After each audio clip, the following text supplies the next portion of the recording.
misses you all so greatly, but know that we're still here for you. We're working very hard for each and every one of you, and we're just a phone call away. So you might be wondering how we are continuing our work during this time. We know CF doesn't stop just because there's a pandemic, and we are not stopping fighting for better quality of life, treatments to make your day-to-day easier, and of course, obviously, a one-time cure for all of those living with CF. In the past couple months alone, the foundation has funded so much promising research, so many promising treatments. Millions have been invested into nonsense mutations therapy studies. Millions have been invested into anti-infective studies. The FDA approved expansion of modulators to an additional 600 people with rare mutations. And last but not least, we're one step closer to greatly expanding Trikafta. The FDA has accepted the Vertex application for expansion of Trikafta to include ages 6 to 11, which is huge and exciting news. Lastly, I wanted to just give a couple of brief updates from our chapter. Great strides will be taking place virtually Saturday, May 15th, 2021. We are cooking up a ton of fun ideas. We're working hard on that, so more information to come, but take the time now to get registered. We're still strongly encouraging registration, encouraging fundraising. We are offering a personalized Facebook cover photo banner for you and your team.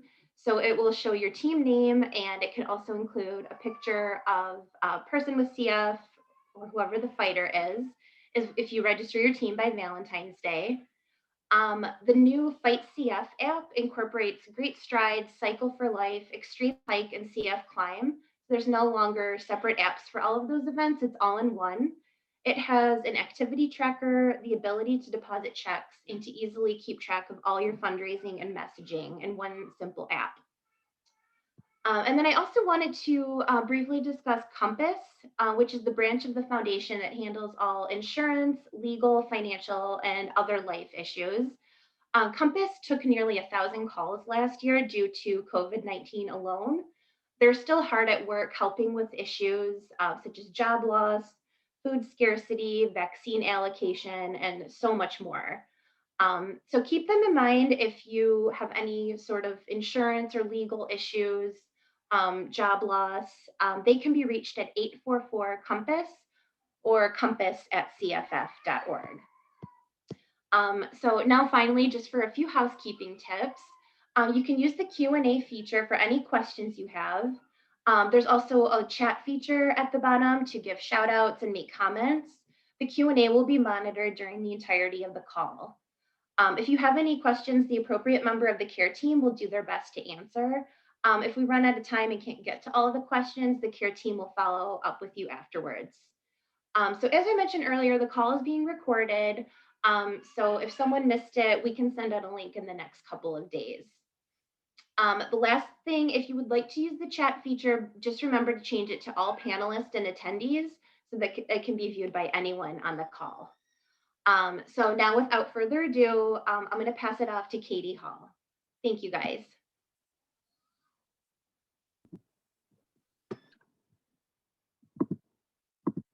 Hi, everyone. So I'm Katie Hall. I'm our social worker, and I'm one of our center coordinators. So I just wanted to update about some changes that are occurring within the clinic, and some of you may already be aware of them, but just a friendly reminder. So currently, we are only holding one in-person clinic a month.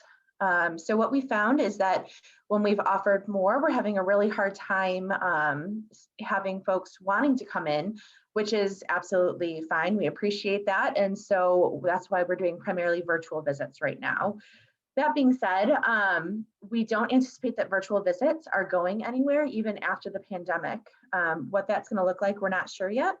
But we are really working hard right now to try to make these virtual visits mirror as closely as they can to the in-person ones, because we're hearing feedback from folks that it's really helpful, that it's convenient, and so it seems to be working. So we want to continue with those long term. So for folks who are having a virtual appointment, you will still be able to meet with many members of the care team. We all sign up in little slots so that you're not sitting there waiting for people. And it seems like from a patient perspective, we're hearing that folks like that it's kind of that everybody's in and out pretty quickly. And so the visits are actually going much shorter than the in-person ones. Um, we have been sending out home sputum kits, and Natalie's going to be talking more about those coming up. But so if you have a virtual appointment scheduled with us, we're going to be sending you this kit. And so we just want to make sure that everybody knows these kits are coming. And like I said, Natalie will talk more about that. We also are really encouraging folks to use your home spirometer. So just like before any regular clinic appointment, you would do your PFT. That's how we want you to view using your home spirometer, is that this is part of your clinical care during your appointment. So we encourage you to use it prior to every clinic visit. And Alex is going to go over more details about the home spirometers. The last thing I wanted to touch base on is that I am going to be meeting with every single person in the clinic to provide some basic education on lung transplants. So we know that this can be a scary topic, but we have made it a priority to talk with every single person about lung transplants, regardless of health status, so that everybody has a baseline understanding, has a forum to ask questions. We found that we're talking about transplants when it's medically relevant, but we want to have lung transplants be an open conversation at any point throughout someone's care. So that's all that I have. So I'm going to turn it over to Dr. Simon now.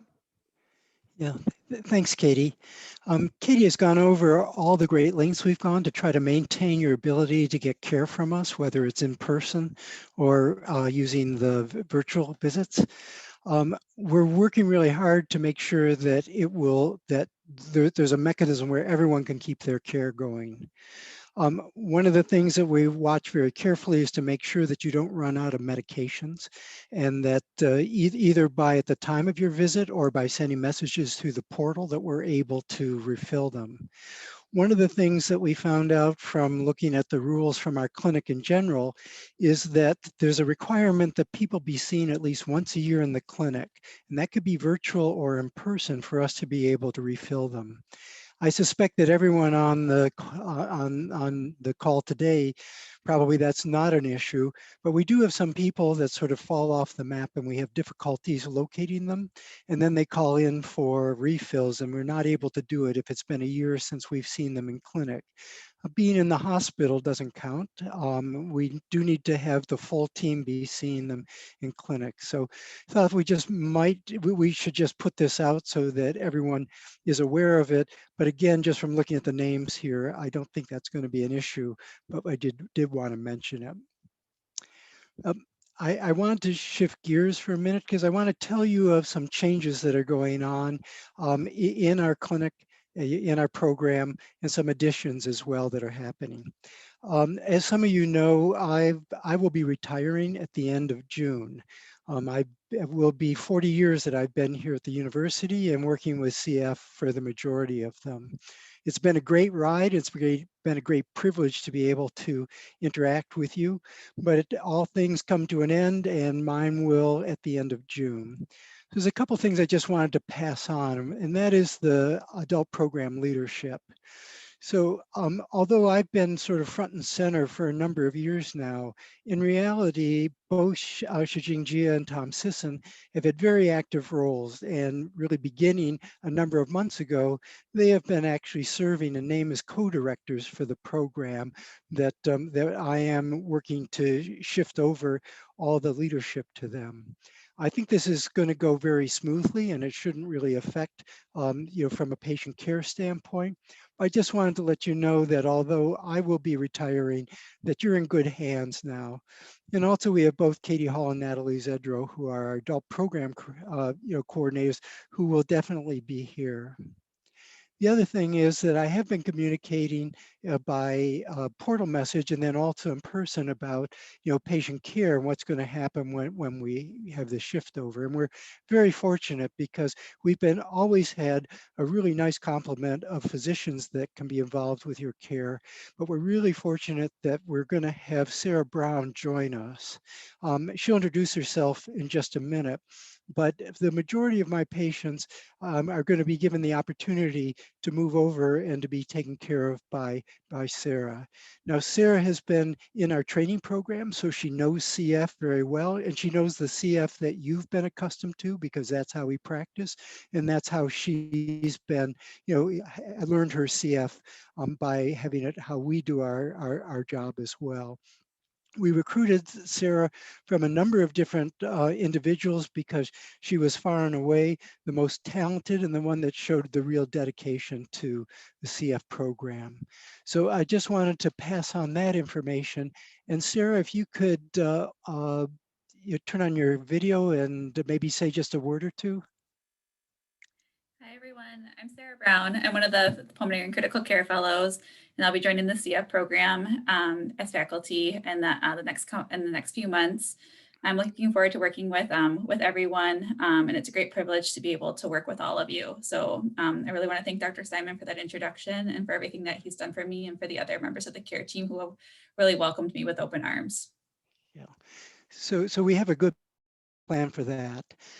I now want to turn to Alex Tomas. As many of you know, probably all of you, I hope, have received the home spirometers. It's been a little bit of a rough start. The first app that we have used really didn't suit people's needs very well, and we've had a great deal of difficulty getting the successful data transfer from what you can do with your spirometer at home so that we're able to see the data, look at the quality, interpret it, and make sure that it gets into the record. So Alex has been very much involved with the current plan that we are working on and we're just about ready to go live with. And so I wanted to give him the opportunity to tell you about it. And at the end, there'll be questions if you have them for him. So Alex, I'll turn it over to you. Hi, everyone. Thank you, Dr. Simon. You're the best. I'll say that's all I have to say about that. I guess. Thank you. So my name is Alex Tomas. I'm your PFT guy. I supervise the Adult Pulmonary Function Lab, and I've tested probably a lot of you. I'm glad to see you all, and I'm here to talk about the spirometry that I hope you'll all get a chance to do with your home spirometers. So I have some slides, and I'll do a little demonstration. And let me share my screen real quick. Hopefully you'll be able to see it. So it's not going to be quite as much fun as when you're in the PFT lab, but hopefully it'll be almost as fun. So I hope that all of you have actually received your home spirometers, and I'll just go over a few fairly simple steps of how to set it up, how to do spirometry, and how to send it to us. So first of all, with respect to using the spirometer, you got to open the box, right? Seems silly. So open the box, just tear it all up, get into the gear, and here's pretty much a set of photos that I took of a backside of the spirometer. There's a couple more components, and so a couple of AAA batteries. You slide it back in. I'm pretty sure everybody has received this orange turbine, and you kind of line it up with the back slots, and you kind of push it in. And then at the front of the spirometer, there's this little like lock unlock type thing. I've actually found out it works either way, but let's have it set up properly. So you kind of twist it in the lock position, and then you just simply put a mouthpiece on, and that's it. So from the back, this is how it all looks as far as when it's unlocked and when it's locked.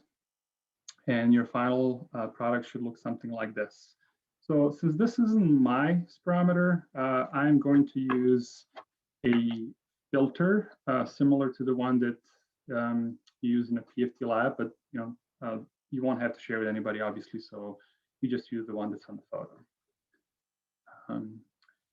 You have to download the MIR, the MIR Spirobank app. I have an iPhone, so it's pretty much identical in the other operating system. It takes just a couple of seconds really for the app to pair with the spirometer, but for a moment you'll just see this message. It'll take a few seconds, and then it's going to be paired up. So, and obviously we'll share the slides, and you'll have the video afterwards. The app will also ask you which turbine you're using, and I'm pretty sure everybody has the orange one, so it's going to be the reusable one, even though it's going to be just for you, for your own use. Then you also have to set up your profile. So this is really important. The most important part, actually there's three. Please make sure you have your Michigan Medicine medical record number entered as your ID. You enter your name, your date of birth. It's actually really important because your PFTs are based on your height, your age, and your gender. So it's important to enter your height correctly and your date of birth.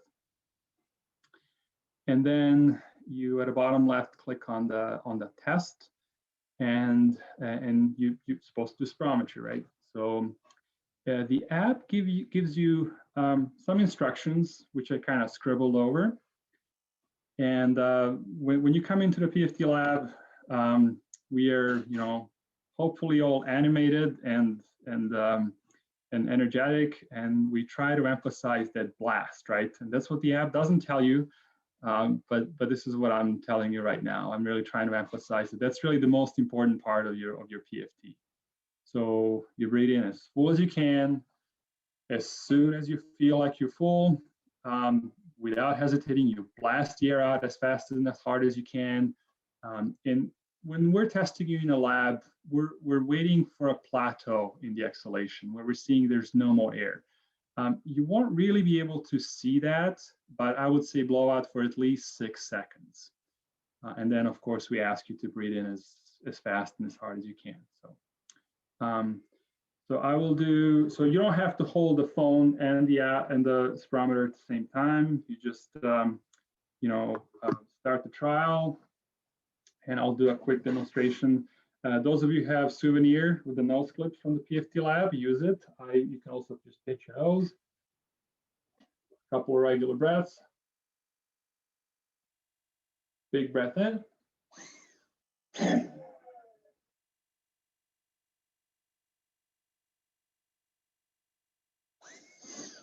Big breath in. All right, so that was almost as fun as in a PFT lab. And then just tap stop trial in your app. And if you've done everything correctly, you get a little bit of feedback saying exhalation was done properly. So if the app noticed that you've exhaled to approximately a plateau. Now, if you didn't blast hard enough or exhale for as long enough, you might get a couple of error messages. So the first one would be, well, you blasted hard, but maybe not for full 6 seconds, not until a plateau. And yeah, as far as quality, we would like you to exhale until you can't blow out any further. But is this really a big, huge problem? I would say no, because as long as you blast really hard with your lungs full at the beginning, this will not affect your FEV1. You will have gotten your most important value in a pretty reliable manner. However, if you get this message that tells you breathe out more quickly, now that can directly affect your FEV1. So the volume of the air that you have in your lungs and the force with which you blast out is going to directly affect your FEV1. So if you're not feeling awesome and you say, okay, I can do one or the other, I would say blast out really hard. And if you don't exhale all the way out, all the way empty, it's not going to be a perfect quality effort, but it will not affect your FEV1. And let's say you have done a couple of efforts, or you've done one, and maybe it makes you cough, or maybe you just need a power bar and a little water and snack, and you want to come back to it, you have an option of adding a trial, adding an effort to the current test. Or if you say, you know what, I'm going to hit the reset button and start over, you just hit start a new test. And then, let's say you're done. Again, in a PFT lab, we want you to do at least 3, and the app is going to ask you to do at least 3. So try to do at least 3. If you want to do 8, that's A plus, extra effort, and then you have a list of results. So I've done just a couple of sessions, and then we ask you that you send us the results. So if you tap either on that session or on that upload button, it brings you to that session. And again, you click the upload button again. This generates a PDF, and then you click on the upload on the PDF as well. And then you're prompted by your phone's native or your choice of mail app, and then you make sure you email us to this email address. Okay, and then you send it off. If all goes well, we receive it and we uploaded it into your chart, and we'll let your physician and your care team know, and you're ready for your visit. And that is all I have. Obviously, I'll be happy to field questions at a Q&A session. And at this time, I will hand it over to Mary Pitcher, and stop sharing the screen. Mary, it's your turn. Hello, everyone. I just wanted to give a quick message to let you know that we are going to restart CF Conversations on March 11th at 7 p.m. So CF Conversations, many of you know, it's just an opportunity for the people who we see in clinic to connect with one another, share ideas, share experiences, share anxieties, share successes. I think it's been especially helpful to people during the pandemic when we're all a bit more isolated than usual. So we took a bit of a break, and we're going to restart on March 11th at 7 p.m. We will send out a portal blast and an email blast with the Zoom link. So I hope to see you all then. And with that, I will turn it over to Ian. Good evening, everyone. And I'm Ian, the dietitian here at the CF Center. So just like how Mara has this CF conversation group, the nutrition department is also doing something similar. Starting next month, we will be offering nutrition group classes online. So there would be a wide variety of topics to choose from. It can range from healthy eating to fatty liver, Mediterranean diet, prenatal nutrition, weight management, just about anything you can think of. And the class will be about 30 minutes, followed by Q&A and group discussion. If people sometimes like to share ideas or ask questions, that would be a group where we can do that. So right now, I am still waiting for the final tune-up for the information to send out. But once that become available, I will send it through the patient portal, try to reach out to all of you and see who is interested in signing up. Or if you are interested, you can also send a portal message to the clinic. Just make sure you said that, please forward this to the dietitian. I can take it from there as well. So I will be teaching one of the many classes, not all of them, but the topic is so exciting. I really hope that some of you would consider doing it, because I think we can definitely learn a thing or two from all that they have to offer. And I look forward to seeing all of you. Thank you. And next, I will turn it over to Natalie. Hi, everyone. I'm Natalie, along with Ronnie. I'm one of the nurses in the clinic. And we started with, when we're having all these virtual visits, we did not have a great way to get your CF throat cultures and sputum samples back to us.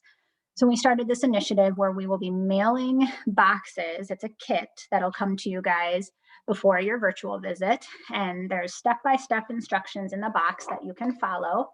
If it is confusing at all, please send a portal message or call us in the clinic. And I just wanted to take a moment to show you guys what is in the box and so that you guys are aware what it looks like. So this is what's going to come to you, and you're going to send it back to us in this exact same box. So make sure that you save it when you open it. When it gets to you, there's a white cooler inside. Right on top, you'll find the instructions and how to do it, and then also a return shipping label that you'll affix to the box once you've completed it to send back to us.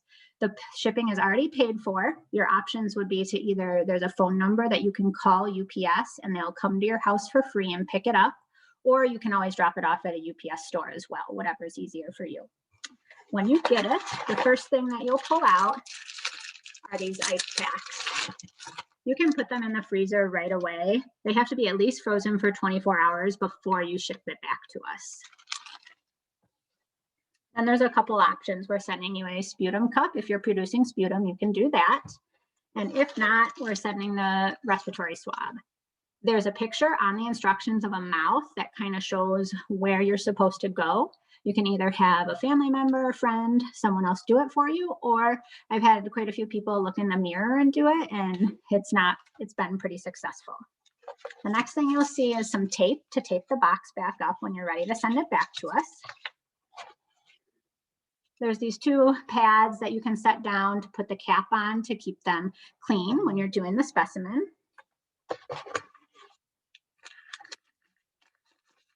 We've sent some biohazard bags that you'll have to seal them in when you send it back to us. There's two separate types of biohazard bags, actually.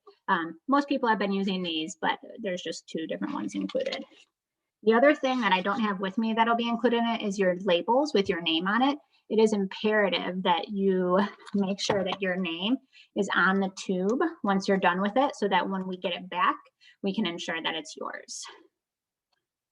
And if you have any questions when you're collecting it, please call or portal the clinic. Ronnie and I are more than happy to walk you through it. And with that, I will turn it over to Linda.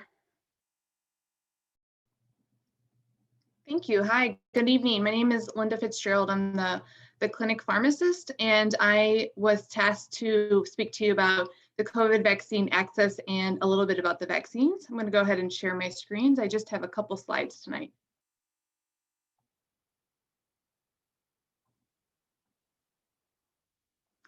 So currently, in regards to the vaccine access, we're in phase 1A and 1B, and this is determined by the state of Michigan. So just as a reminder, 1A and 1B includes anybody over the age of 65, frontline essential workers, including teachers, and et cetera, other essential frontline workers, residents of long-term care facilities, and healthcare workers.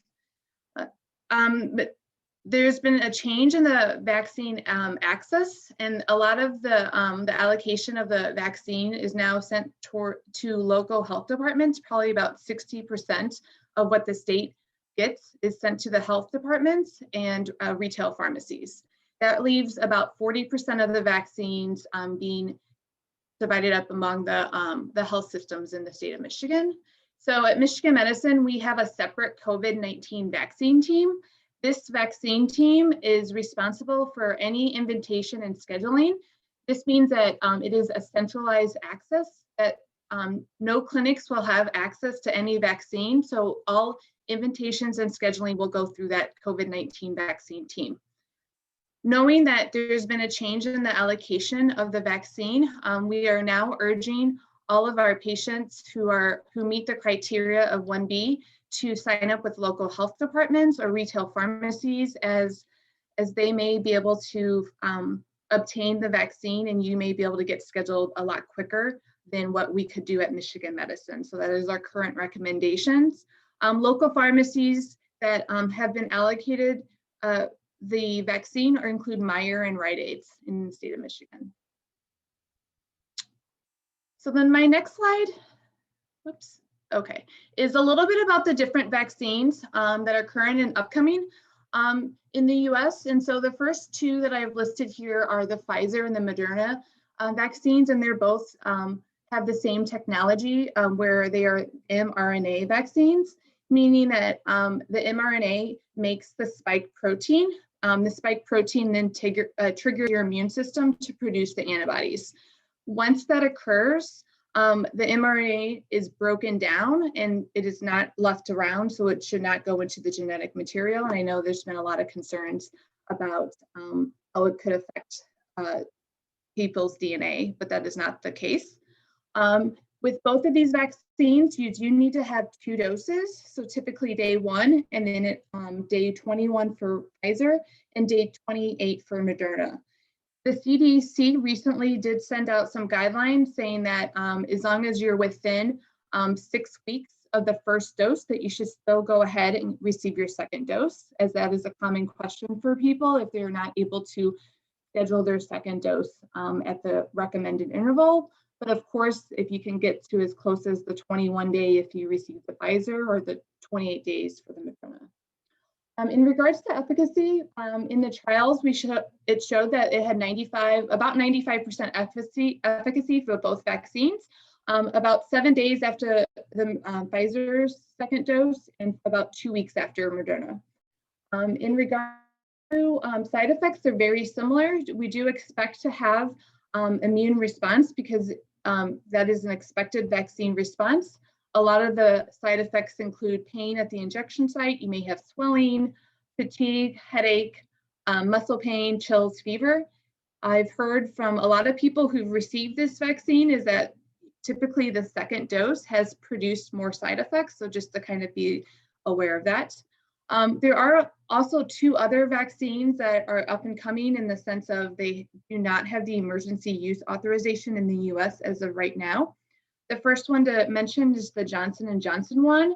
And this one is a little bit different of a mechanism of action, as it uses the adenovirus, which is a common cold, as a vector, which carries in the genetic code to make that spike protein. And then once that spike protein is made, it will trigger the same immune system to produce the antibodies. It was studied as a 1 dose.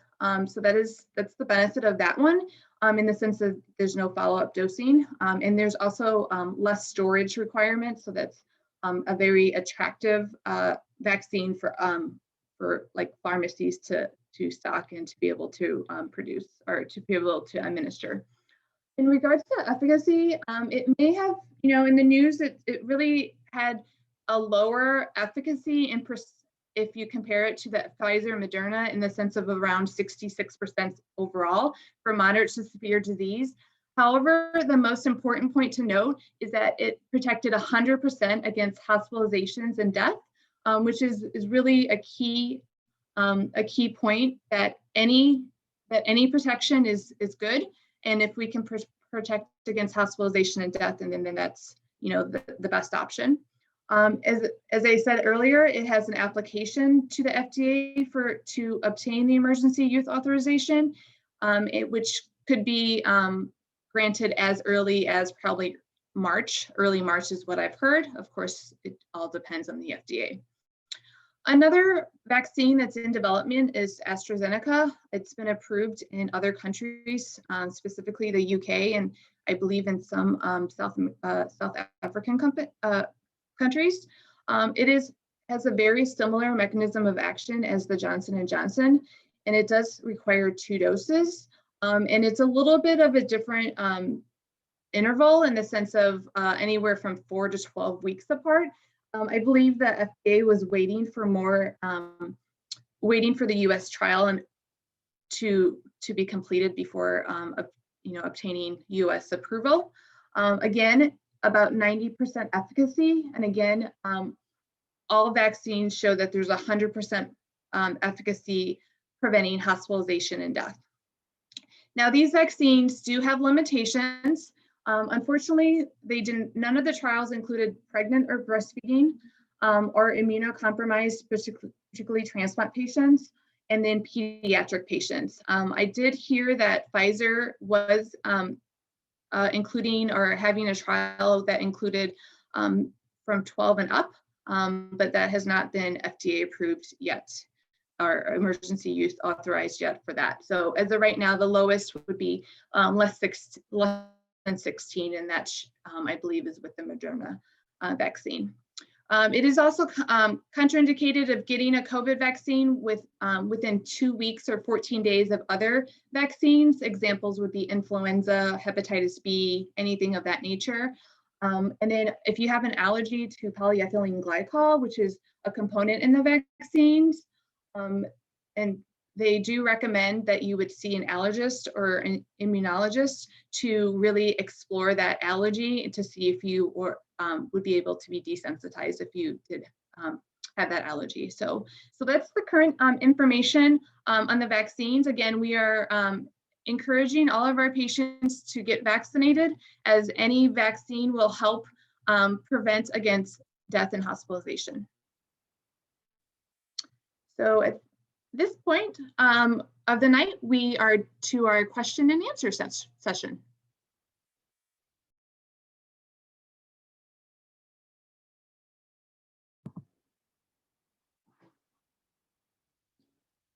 All right, so if you guys want to send questions in, that would be great.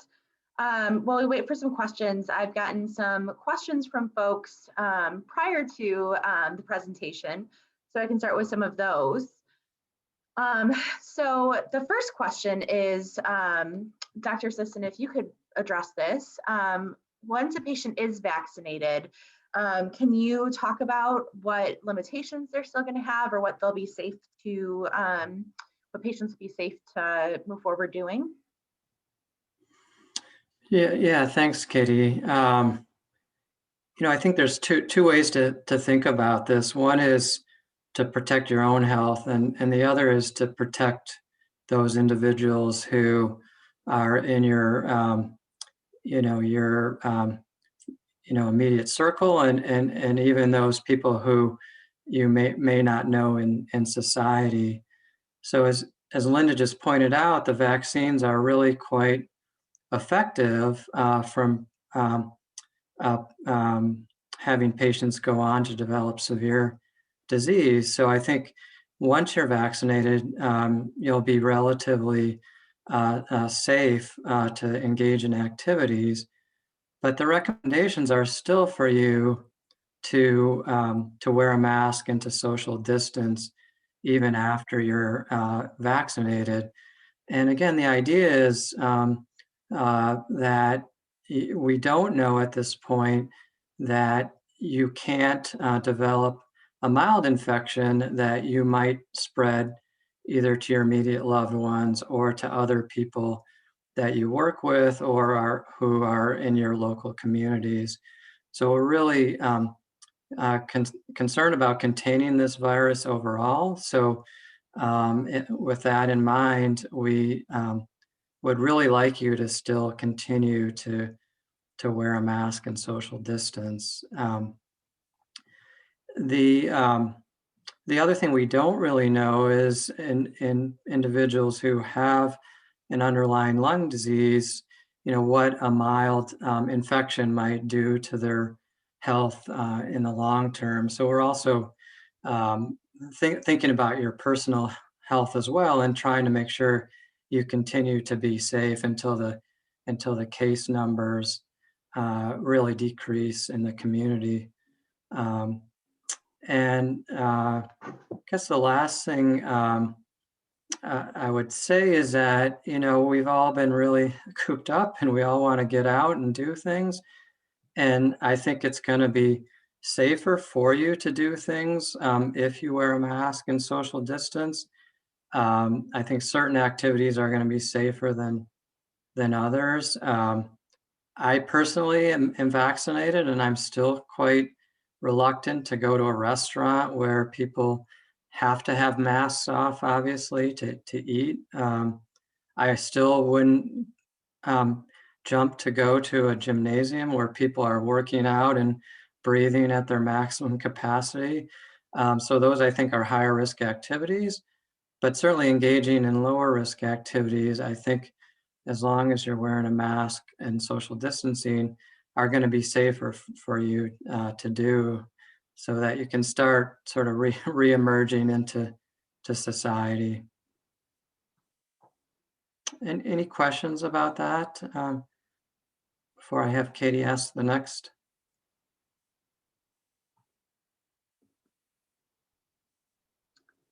Looks like we're set. Thank you. Dr. Gia, I'm wondering if you can address pregnancy with the vaccine. So for our female patients who are thinking about getting pregnant, what should they be doing? And for our folks who are pregnant, what are the clinic recommendations? Sure. So this is a really complicated question just because there's no firm clinical data. And when there's no firm clinical data, I think a lot of clinicians tend to balk and say, well, I don't know, it's a patient decision, but that's not really helpful. So I firmly believe, and I think along with many of the other doctors here, that those patients, especially with risk factors like our CF population, who are pregnant, I really urge you to go out and get the vaccine as soon as you can. And the reason for that is that the safety profile for the current vaccines that are available and the upcoming vaccines is very, very, very good. There's absolutely no evidence that an mRNA vaccine should affect your baby or should affect your fertility or should affect your baby while you're breastfeeding. The recommendation in terms of vaccines and pregnant patients is that pregnant patients should avoid live vaccines, and none of these vaccines are live vaccines. In fact, the flu vaccine is recommended every year for pregnant women, no matter what trimester you're in. And for those of you who have been pregnant, you know that the Tdap is recommended around 27 weeks so that your baby can get that immunity. So part of the benefit too would be to give your baby immunity if you do get vaccinated. So that's my my recommendation, and I'm open to questions. If for those of you who are on the fence, I think it might be reasonable to get it in the second trimester if you think that there might be a risk for fevers during the third trimester, which can be bad, or the first trimester is usually a time that people tell you to stay away from anything that might be at risk because a lot of the vital organs of your baby is developing. But I really think that there's no evidence that the mRNA vaccines, even though it's a novel mechanism for vaccines, would harm your baby. Thanks, Dr. Gia. Let's see, we've got a couple questions that came through. Dr. Simon, can you take the next question? It says, why are we focusing now on the new strains like the flu and other viruses? There are always more than one strain. Yes, so the virus that's circulating now, the COVID-19 virus that's circulating, is susceptible to the current vaccines. We know that. There's very good information. Virtually all viruses can slowly change over time. Some do it more quickly than others. We know that the flu virus changes, it mutates very quickly, and that's why you need to have, that's part of the reason you need to have a shot every year, because there's possibilities of a new strain and they may adjust it in order to cover it there. There's been a lot of effort to try to tell whether these new strains that are circulating, particularly one in South Africa and Brazil, whether the current vaccinations are going to work for them. We don't have all the information yet about that. We have hopes that there will still be a considerable amount of a benefit from them. But the way these vaccines are made, they can be changed very quickly. And so every time there's a new variant that comes out that may not have been adequately covered, they can develop a new vaccine for it that should be able to stay one step ahead of it. And that's what our hope is. We don't think that this current virus is going to change so rapidly that it dodges all of the vaccines. We think that we're going to get a lot of benefit from them. I don't know, Linda, do you want to elaborate on that? From the current research that I've done with the different vaccines, that they are kind of promoting themselves as they should be covering these different strains, especially the South African one and the UK one. So I still think it's very beneficial to get the vaccine and be protected. Of course, you know, I have to say that with the experience with these vaccines and the sense of how long they've been available, we're still learning a lot about them day to day. So I just want to add that, you know, the Pfizer and the Moderna studies were done before these newer strains were known or were available, but the Johnson & Johnson study was done in Brazil, South Africa, and the UK with these new strains. So actually the more microscopic data that we didn't include in the slides is that the way that the Johnson & Johnson performed in the US was in fact better than that 60-some%. It was actually 72%. So, you know, that would suggest that maybe it covers the new strains a little bit less. But with that said, there's data that's been released from the Pfizer vaccine, I think, or was it Moderna, that even though the titers that protect against this new, I think it was a South African strain they were looking at, was 6 times less, it was still plenty to be effective. So that kind of, if that gives people a sense of how good these vaccines are. Thanks, everyone. So Dr. Brown, the next question is for you. It says, would grocery shopping or going to a pharmacy be considered lower risk? So, you know, going out is always poses some risk, you know, just because you'll have contact with other people, you know, that the level of risk depends on how many people are going to be around, you know, so I would definitely avoid going to the grocery store or anywhere when times that you would expect the population to be higher, you know, like the weekends and in the evenings. And I would always try to choose a contactless option if you could, just because that's the safest option right now in terms of social distancing. Thanks. All right. So Dr. Sisson, the next question is for you. So it says, for those of us that have children, what are your thoughts about the long-term effects for children if they are exposed to COVID-19 with regard to other viruses such as chickenpox, which becomes shingles, and polio that has had the possibility of post-polio? I have had my second round of Pfizer yesterday, and we are trying to figure out risks for our children. Oh gosh, yeah, I don't know of any data that the question is whether getting the vaccinations increase the risk of issues with other vaccines. Katie? Sorry, what was that? Is a question, is getting the vaccination for the coronavirus going to create risks with obtaining other vaccinations that children normally receive? Yeah, I believe so. I think it's more about the kids and assessing the risk factors for them with sort of as like a family perspective. Yeah, I mean, as far as I know, and Linda, you can chime in here, I don't know how much data we have from children yet with the different vaccines and whether more data is coming. But assuming we have similar safety profiles, I certainly plan to have my daughters vaccinated as soon as possible. We do know in Washtenaw County, this UK virus is going around. It seems to be more transmittable, particularly in young people. So I'm really anxious for them to have the opportunity to get vaccinated. And I don't know of any data that receiving the coronavirus vaccine is going to make them have reactions to other vaccines or put them at risk for reactivation of things like chickenpox or shingles. Linda, do you want to add to that at all?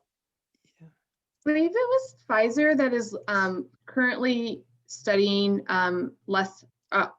greater than 12 and above, I believe, is the age range. And I haven't seen any data in regards to that age group. So can't really comment any further. I could say something also. So this coronavirus that we've been suffering from for, since last March is a coronavirus, and there are a lot of other coronaviruses as well. In fact, they've been around for a long time and they cause the common cold. And so a lot of us probably have some antibodies or have developed them to coronaviruses in the past. And there's been no hint whatsoever that there's a late manifestation of it, like there's been no late zoster equivalent or things like that. So this is a different virus, but it's related to it. So I would be very, very surprised if there's going to be a significant problem down the line for the vaccine, where the vaccine is only giving your body a shot of what the virus looks like so that you can get rid of the virus when it comes. And just to add one more thing, similar to what Dr. Gia said about receiving the viruses during pregnancy without any current data, just what we understand of the mechanism, there's no real plausible scientific reason that the mRNA that's injected into the muscle should cause any systemic harm. Dick and I have had experiences in the laboratory using messenger RNA, and it's very unstable and very short-lived. So it's going to create the local reaction for the individual to develop the immune response, but we really don't expect it to cause problems anywhere else in the body. Thanks. So our next question is for Natalie. How often will we be expected to do the sputum samples? Prior to clinic appointments, once a year? Natalie, can you talk a little bit about how often we're going to be doing those? Sure. So ideally, we are trying to mimic what life was like before the virtual world fell upon us. So when you had clinic visits every 3 months, we would get your sputum culture then, or your throat culture. So we're hoping to do it every 3 months before your visits, clinic visits. Great. And this was a question from the portal that I received. Ronnie, so some folks have asked about their annual lab work that they've been receiving notifications to get it. Can you talk about our changes with the annual labs? Yes, so we decided that we're going to get all labs in the beginning of the year. And we can send these to a local lab that you're closer to if that works easier for you. We can actually send you the lab orders if you in the mail. If you're by any UofM location, you can just go in and get them done whenever it's convenient for you. And before, I think we kind of scattered them out throughout the year, and then we weren't able to get labs on everybody all the time. So we think it's going to provide much better care if we can see these values, and if vitamins need to be treated or whatever shows up on the labs, that it'll be known and it can be addressed by your doc or your dietitian. So if you know of a place that you want to go, you could just send me the name of it in a portal, and I can get their fax number and I will send those all over to them. And we can go from there. Thanks, Ronnie. Another question that had come through the portal is for Alex. So the question is, will folks still be required to get COVID tested for PFTs if they have received the vaccine already? Yes. So this is really the guidelines that we follow from our infection prevention department, which sets the requirements for pre-procedural, pre-pulmonary function testing, any kind of procedure. And so for the time being, I don't really foresee any changes in that requirement, which is why I strongly encourage everybody to open up their boxes and play with their spirometers, home spirometers. Great plug for the home spirometers. All right. Dr. Gia, can you answer our next question? It says, if we do contract COVID-19, can we get the antibody therapy or work with the CF team to address our needs accordingly? Oh, that's a really good question.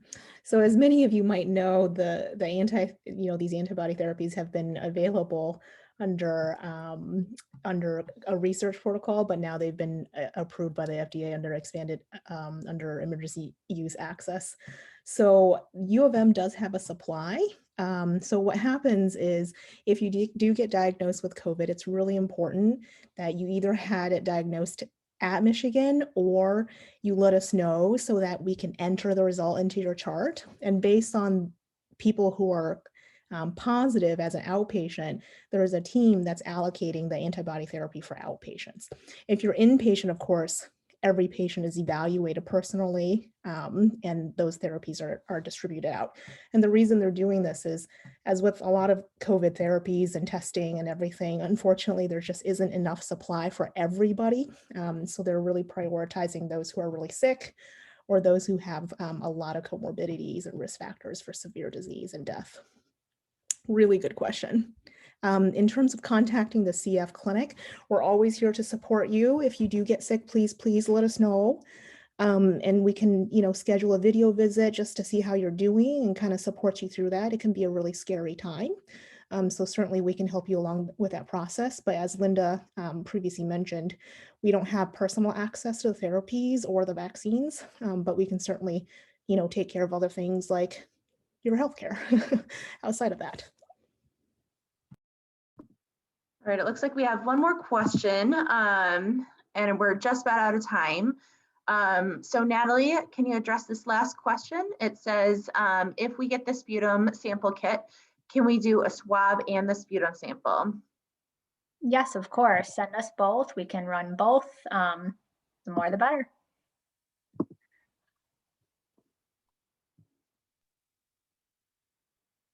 All right, I think that's it for questions. Oh wait, we just got one more. All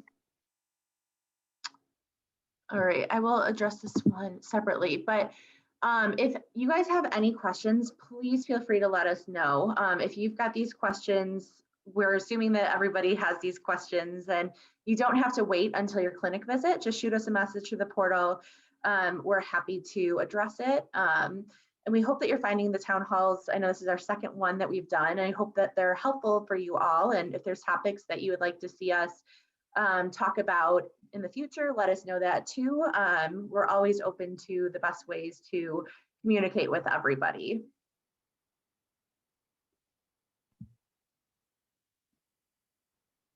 I think that's it. Thanks everybody for coming. Thank you so Bye, much, everybody. guys.